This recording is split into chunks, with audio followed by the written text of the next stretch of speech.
my question would be, have we not an ordinance on the books now that require 12.5% affordable housing? And if that is so, what will we be doing? Will we be changing the ordinance or whatever? The other thing is, this town has a moral obligation to the residents to provide affordable housing. The pastors that I've talked to, as the mayor just stated, they have not agreed, or they don't think it's a wonderful idea. They want to talk about it, such as we've talked. Tonight was deja vu for me. Same program, same thing, all going on. But we do have a moral obligation to the residents of this town to afford them housing and not wait 10 or 15 years for depressed properties. Thanks. Yeah, well, with regard to the ordinance, there is an ordinance that does reference 12.5% requirement. That same ordinance also accounts for the redevelopment agency, the council's discretion to vary from that 12.5%. So there's not the ordinance does not provide an ironclad 12.5% requirement. It certainly contemplates the discretion for the council to vary. I just want to make this number that I could write it down. Can somebody quote that ordinance number? Anybody know? It's 04105. Thank you. Carolle Huber, Walker Avenue in Morristown. I want to say, first of all, that this looks great. I'm really happy to see something finally going to happen here. Like the gentleman from Early Street said, we have been really patient for a really long time, and we really want to see something happen here.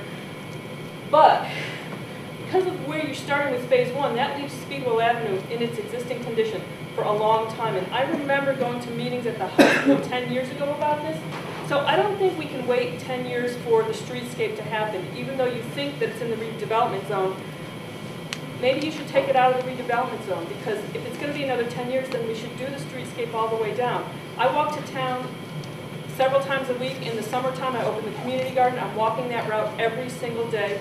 And because those projects are in a redevelopment zone, those landowners can't fix them up. So they're just getting worse and worse.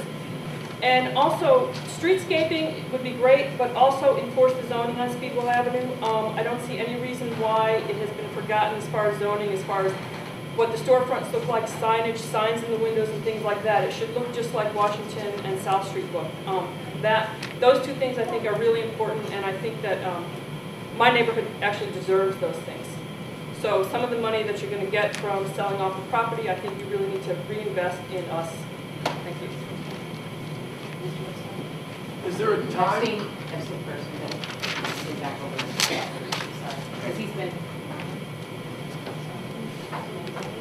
Hi, Marty Epstein, 173 Speedwell Avenue. I would first like to commend the mayor for hiring John the Rose Company. It's the most enlightened thing that's happened to this town in a long time. I think that sustainability is a key indicator for our community. It's something that we need to identify us as a forward-thinking community, and I think this project is absolutely the best thing that can happen to our neighborhood.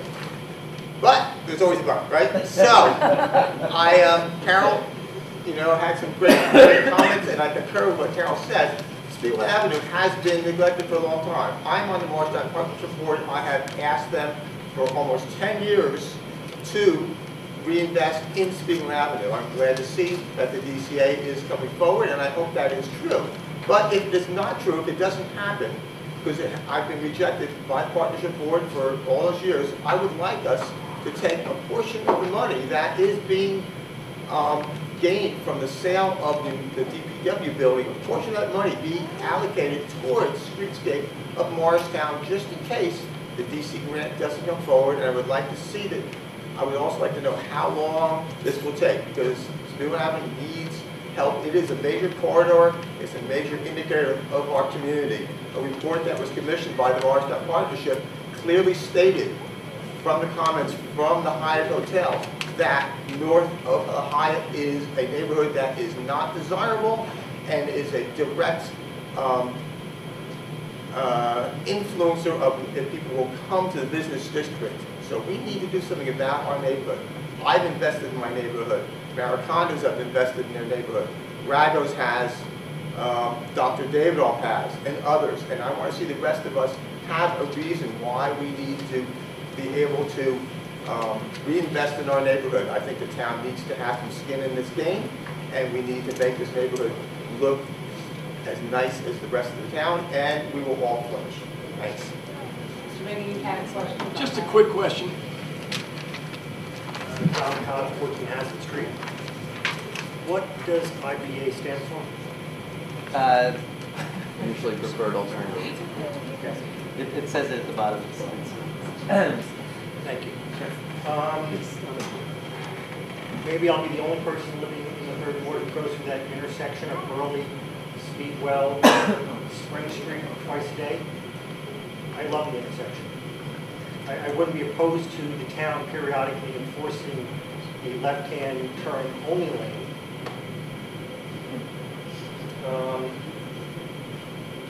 Okay, I hear that it's a contract term, but all of these are contract terms. So I'm going to ask a question which I would prefer not to be answered with, it's a contract term. How is the phasing going to work? I mean, there are 9 phases.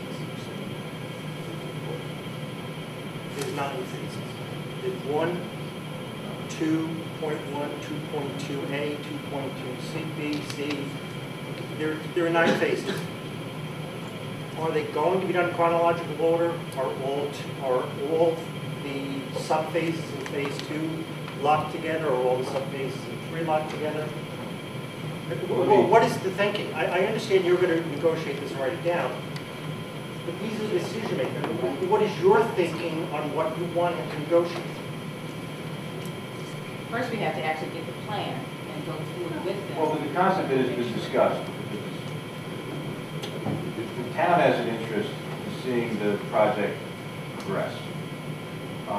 And to that end, there will be a concept in the agreement that provides for the continuous build-out of the project, because what you don't want is for phase 1 to be developed and then 10 years later, phase 2. But you didn't name the phase 1 through 9.